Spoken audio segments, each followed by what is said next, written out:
Hi, my name is Red, and thanks for tuning in to this brief video about presentations, presented by the Oakland University Writing Center. Just a quick overview of what we're looking to go over in this video. Introduce a couple of concepts, talk about preparing to give a presentation, how to design and present that presentation with specific focus on in-person presentations, and then there's a couple of poster-specific pieces of information I'd like to leave you with at the end.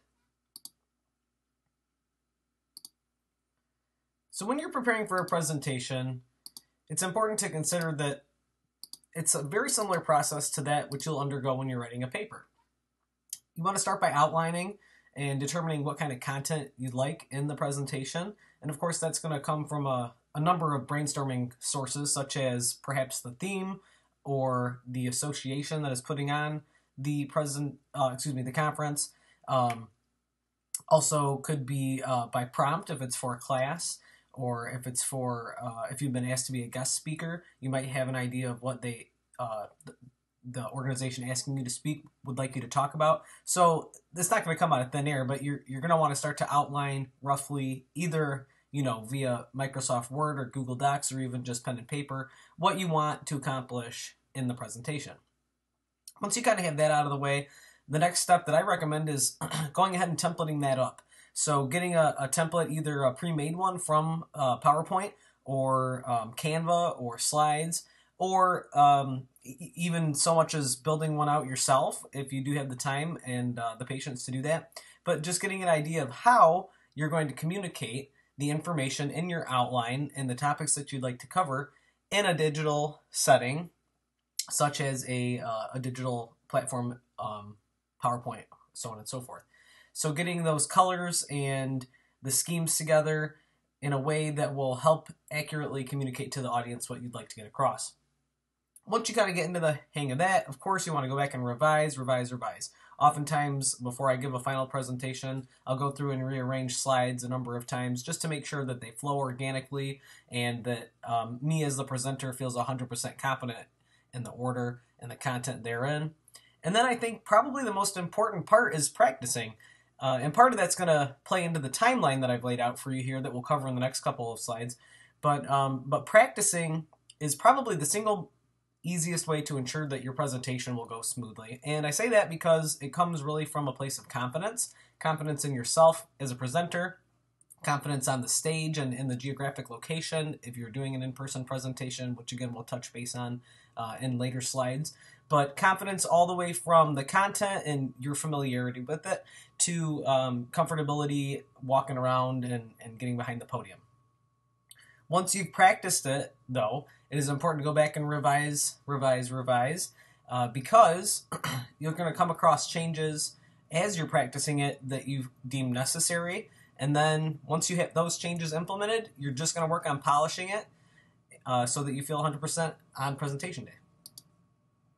So we put together a brief outline here for you of what we think is probably most helpful when preparing for a presentation at a conference, and we're going to use our International Writing Centers Association as a guidepost for this timeline. So usually the proposals, the call for proposals come out several months in advance for this particular conference, and at that time you should start formulating, when the call for proposals come out, a certain idea of how you'd like to communicate your presentation, and be that a digital platform or a poster or another method if that is an option for you. But tailor your brainstorming to the theme of the conference tailoring your brainstorming to the theme of the conference is something that you can certainly do to make the process easier as you develop the content therein. In that, if you're able to implement it early on, it might make for fewer modifications later to get your content to mold to a theme. And again, that's conference specific. Not all conferences have a theme, but our Writing Center International Association does. So that's something I like to think about every year as we put together our proposals. At a minimum of about 6 weeks out, I think, is when you should start that templating process. Outlining, templating, and gathering and organizing the content that you want to communicate in your presentation. And then at least a month out, begin working that content into a time frame. What I mean by that is, do you have a specific constraint on your time horizon for this presentation? Be cognizant of that. If so, when you're preparing your presentation, you don't want an hour-long presentation if you only have a 45-minute time slot, in other words. Conversely, you don't want a 15-minute presentation if you have an hour-long time slot. So just making sure that you keep that professionalism in mind as you're gathering and putting together what you would like to communicate to the audience.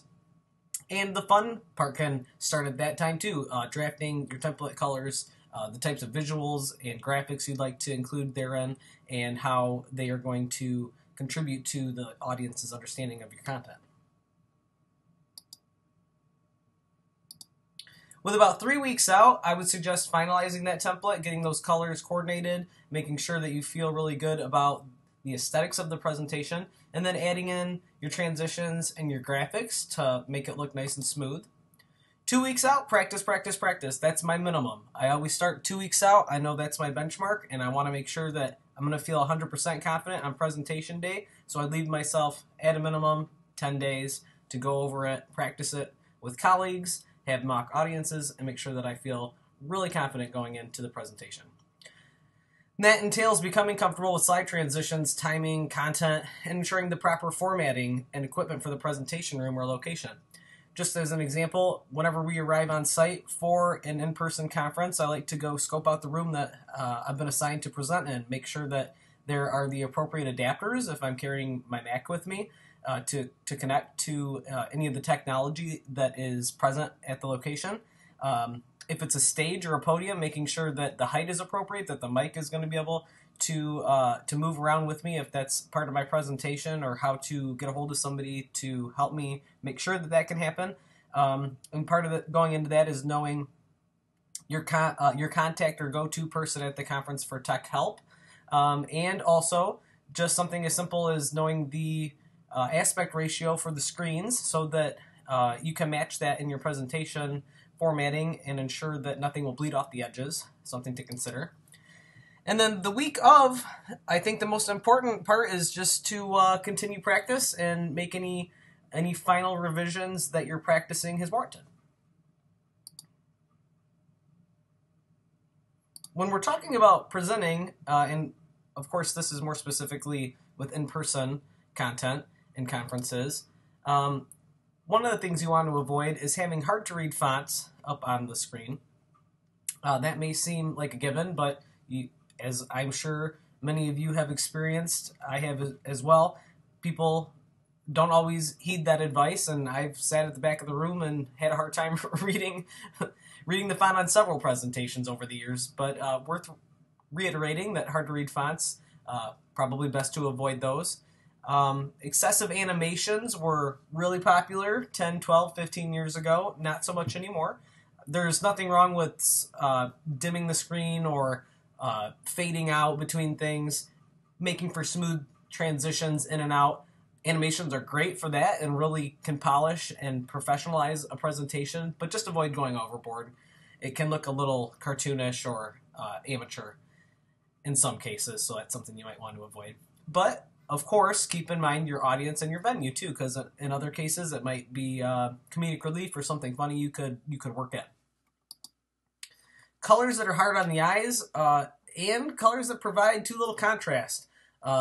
Those are going to be no bueno in presentations. Again, when you're sitting in a room in person, you want to make sure that you avoid colors that are going to strain or tax the viewers, especially if the content that are on your slides is complementing what you're saying as it should be in any good presentation.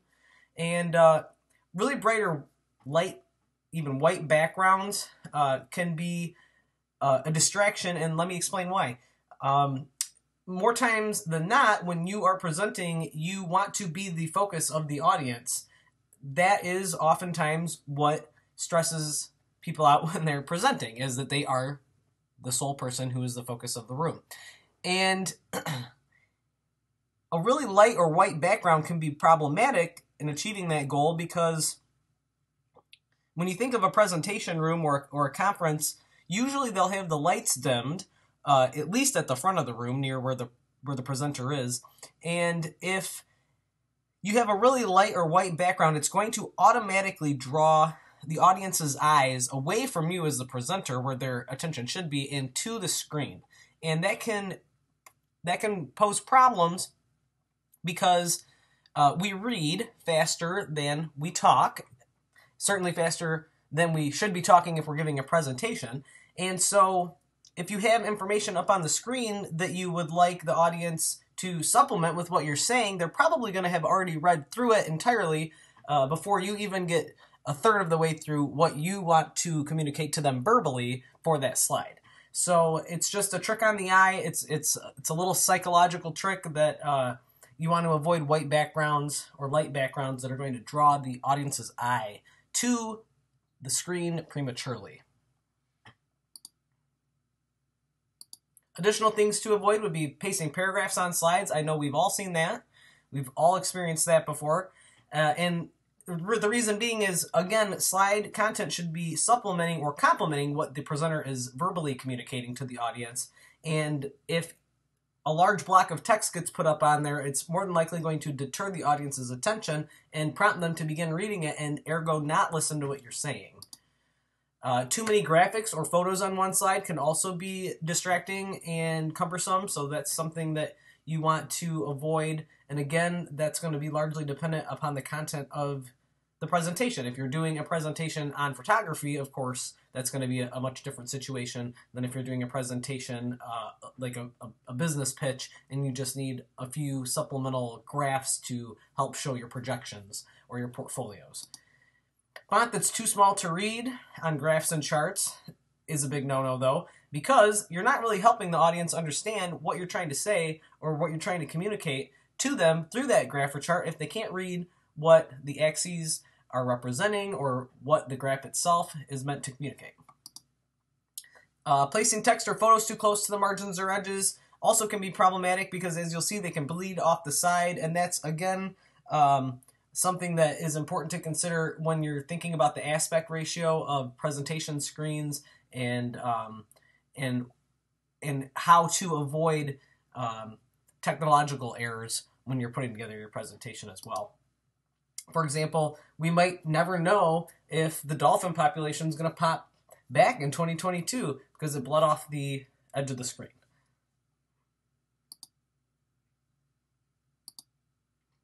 Here's a really great example I couldn't pass up. Two things I want to point out that are fairly atrocious about this example is, number one, and we've all seen this again in presentations, I would be willing to bet. Sometimes we download images off the internet and they're not the right file format. So when we paste them or upload them into PowerPoint, they become pixely when we drag them larger to enlarge them on the slide. And so what we see is it gets really grainy, pixely, and that can be hard on the eyes. This also making this particular image very big. It has a light background, which could be distracting, but moreover, I think what you're thinking when you first saw this is that it's just incredibly confusing. This isn't helping communicate anything to the audience.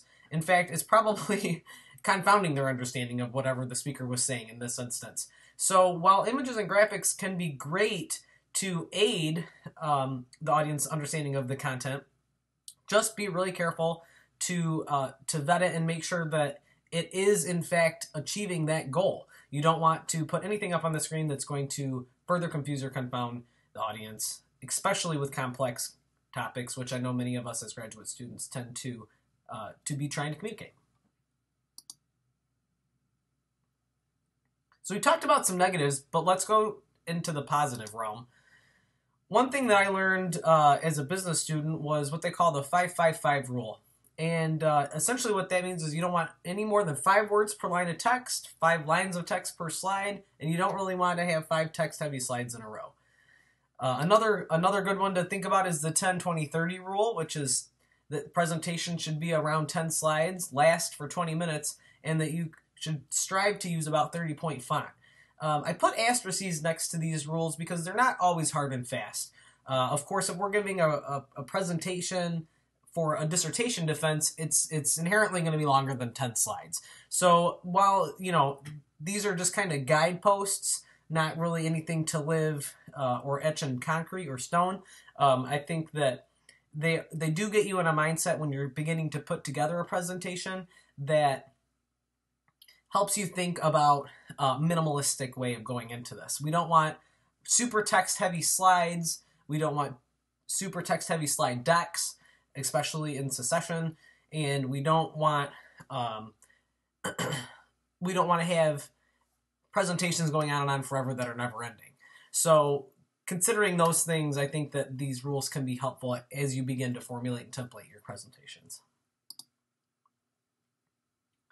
Simple transitions between slides, as aforementioned, are totally fine and can really help polish a presentation and make it look professional. Ensuring your familiarity with the computer or room or the stage, like I mentioned before as well. When you're arriving on site, make sure that you do try to take time, if you're able to scope out the room or the location in which you're going to be giving the presentation, so that you're aiding your confidence on knowing that you've been there before and that you understand the layout. It really just helps ease some of those presentation day jitters. One thing I'd also like to point out is maintaining the same font styles throughout the presentation. It's, again, seems like something that would be very simple, but and enacted often. But unfortunately, I come across all too often presentations that are laden with several different and competing fonts throughout the presentation. You can see here on this slide in specific, and you may have picked up in previous slides, that there are two different fonts on these slides. There's a different font for the title than there is for the content, but that's where I would draw the line. I really wouldn't have different fonts, especially also in graphs or visual aids that you're adding. Oftentimes the fonts are different, and for whatever reason, it just psychologically confuses audiences when there's several different fonts going on. So you want to make their reception and absorption of the information as easy as possible. And one way that statistics show us we're able to do that is to make sure that the fonts are consistent throughout. For visual references, graphs, charts, maps, graphics are great when used with caution, as aforementioned. You don't want to overdo it, but they certainly, if they're put together well and are accurate and truly helping you to communicate to the audience your ideas, use them. Definitely use them. They're much easier to look at, again, than paragraphs of text. But in most cases, we want to avoid tables. And the reason being is because it's just really difficult to put together a table that doesn't overwhelm the audience. Now, for a lot of viewers out there who might be from the STEM field or work with statistics specifically, you know that that's going to be fairly unavoidable. You're going to have tables in any presentations that you want to, communicate your findings. But if you do have to use tables, I would suggest at least using simple tricks like pointing out which column or row that you're talking about, or even something to draw the audience's eye to the specific data point that you're trying to discuss, just to help aid them in what they're looking at as you're talking. Titles should accurately reflect what's on the slide. Again, seems simple, but all too often I find that people forget. They switch around the content of the slides and don't bring the titles with them. So just in your final revisions there and you're practicing days before and you're making those final tweaks, make sure you go back through and actually read the slides. Don't gloss them over. Make sure that that the titles match the content on the slide. It's also a good idea when you're feeding the audience large and dense chunks of information to pause between and ask for questions, or just in general survey the room with your eyes and ensure that they are picking up what you're putting down, so to speak. You can also invite them to take notes and questions at the end.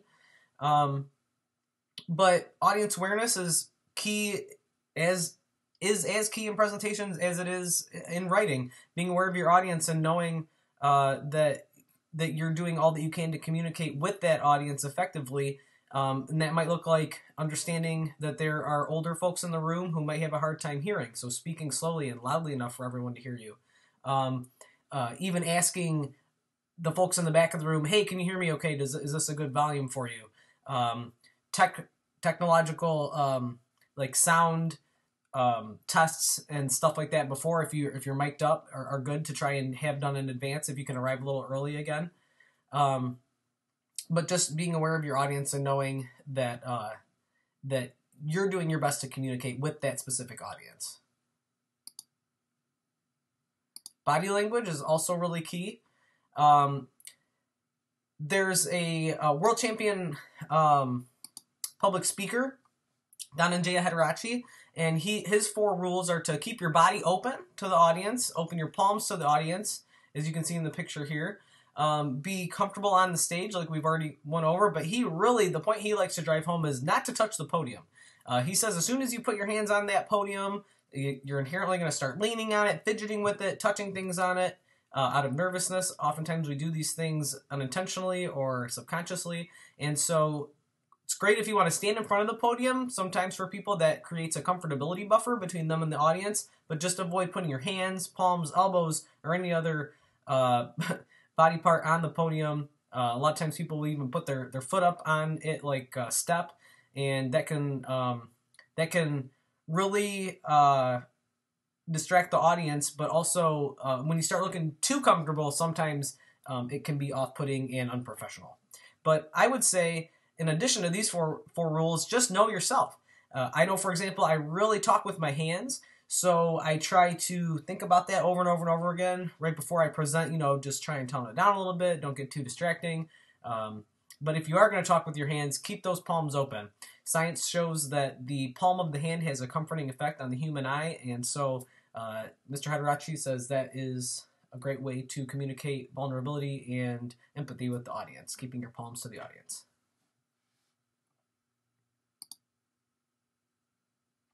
Other nonverbal cues include posture. Keep those shoulders back. Make sure that you have a strong presence and that you look confident. A lot of times people will colloquially refer to it as like a power posture or power pose. It just communicates confidence, and when all eyes are on you in the room, that's something you should certainly be aware of, looking confident and feeling your best. Facial expressions. Sometimes when I'm up on stages, they'll have lights and they'll shine in my eyes, and I tend to squint a lot. So remembering to avoid squinting and to periodically smile, even though you might be nervous. Making eye contact and scanning the room. I'm sure a lot of us learned that in Speech 101, but worth the reminder. And in terms of attire, I always like to give the advice: if you're not sure what to wear, wear what you're comfortable in, but up a notch. So overdressing is always a better way to err on the side of caution. You never want to be the person who shows up somewhere feeling underdressed. That's right away going to put you in a mindset where you feel maybe embarrassed or a little, thrown off, less confident. And you never want to feel less confident right when you're about to give a presentation. That's a step in the wrong direction. So whatever you feel that you can be most comfortable in, that's maybe a little bit nicer or more professional than you would normally wear. If you're unsure of what to wear, always err on the side of dressing up. In terms of audience interaction, a lot of people have questions during very dense and research-based presentations. So it's something to consider doing. You can outline how you want your presentation format to go. Hey, I'm going to take questions throughout, or listen, I invite you to take notes and write down your questions, but we're going to have a specific Q&A at the end. I prefer the latter, doing Q&A at the end and inviting people to take notes, because oftentimes I've found over the years that the presentation will actually answer their questions itself if you let them get into it a little bit more. But you're always going to have that person who wants to raise their hand and ask a question in the middle. Just try not to be thrown off by that or distracted. Even if it does throw you off or distract you a little bit, you can always take a minute to maybe grab a sip of water or just regather yourself, and then just gently remind them that you're gonna be taking questions at the end. And part of the reason why we want to consider that is time management. Our time is not infinite.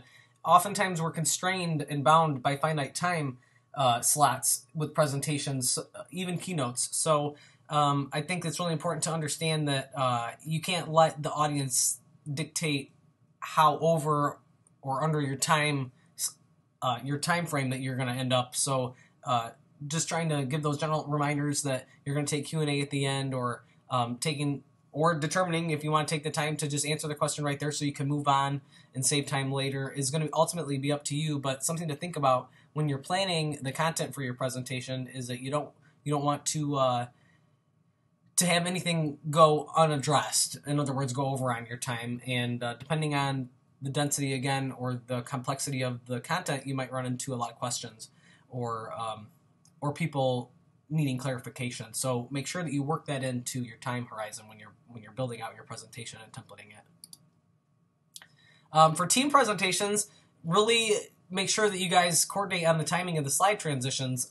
I've seen it in classes and over the years, and even professional presentations before, where you have a collaboration of people working on it, and how unprofessional does it look when their team members skipping ahead? No, wait, go back. You missed that slide. Wait, oh, no, wait, no, go forward. I was ready. It just never looks good. So make sure that you take the time preliminarily to plan out when or who is going to be hitting the transitions, and how you're going to notify to them that you're ready for them to go to the next slide.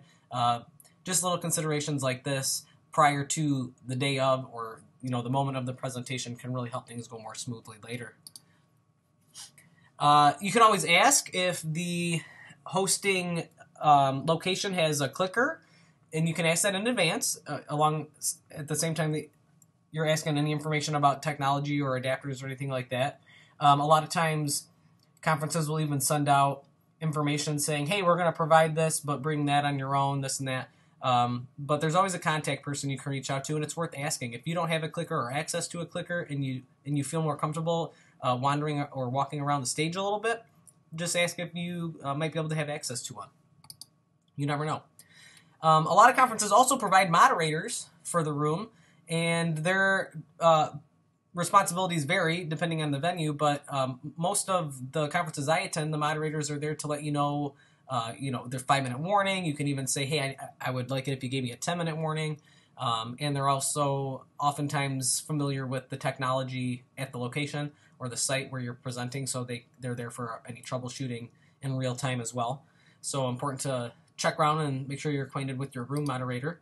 And again, handling interruptions, you want to build it into your time horizon when you're planning these, but they're going to be inevitable. So try to come up with a contingency plan for if you do become interrupted, how you're going to bounce back from that.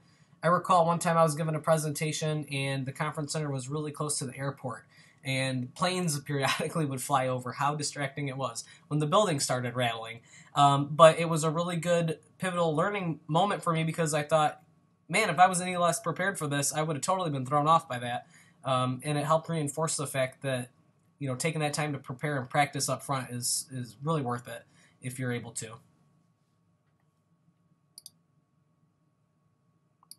In terms of handouts, it's important to consider whether or not you want to provide some sort of supplemental handout or paperwork for the audience.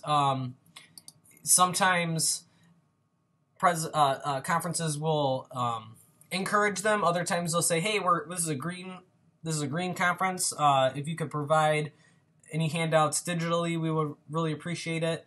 Other times you might be passing out handouts because they're part of an activity that you're going to run during the course of the presentation. So that could be a different circumstance.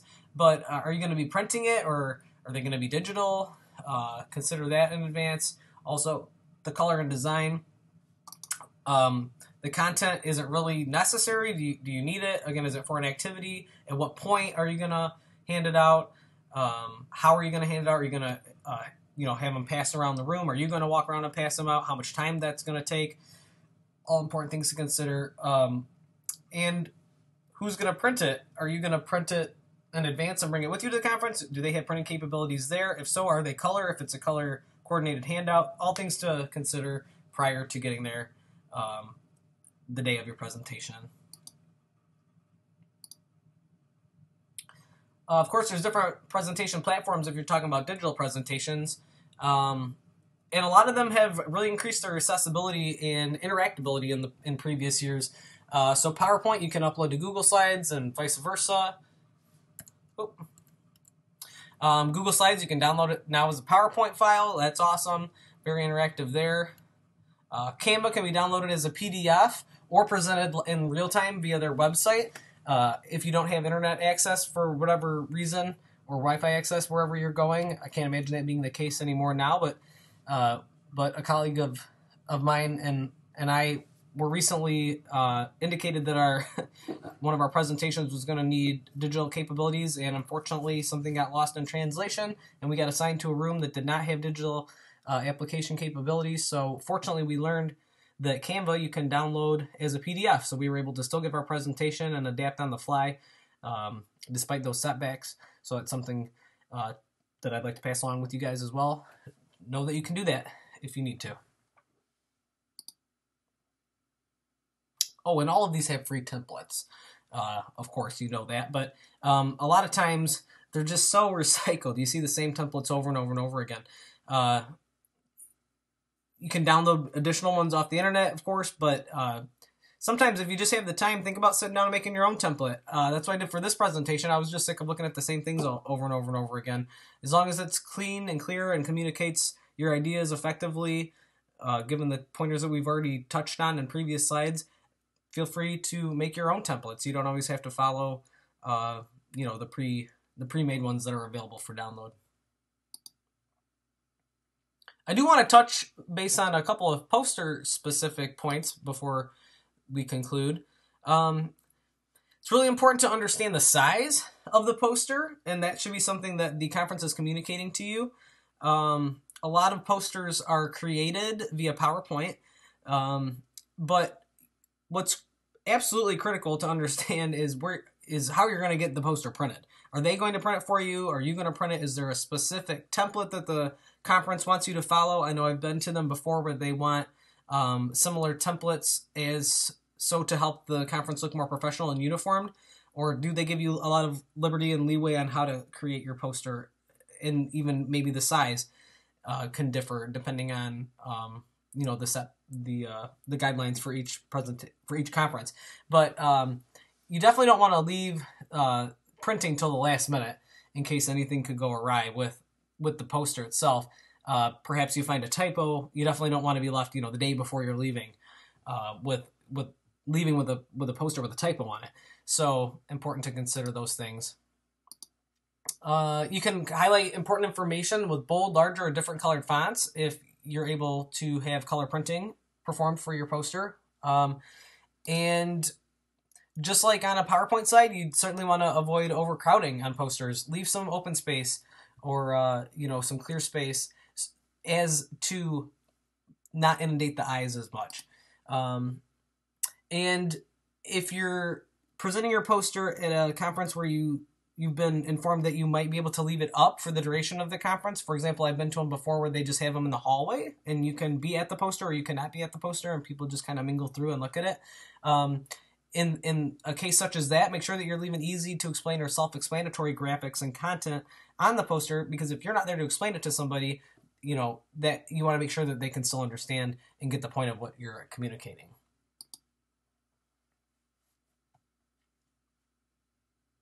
Most of the information in the preceding section for digital presentations is relevant to poster presentations, but a couple of things that are unique to posters specifically are picking your location. If you're not assigned a location, I would recommend always getting somewhere as close to you as possible that you can to either the entrance or where they're giving out food, because as we know, those are going to be highly trafficked areas that are gathering, where a lot of people are gathering and getting a lot of attention.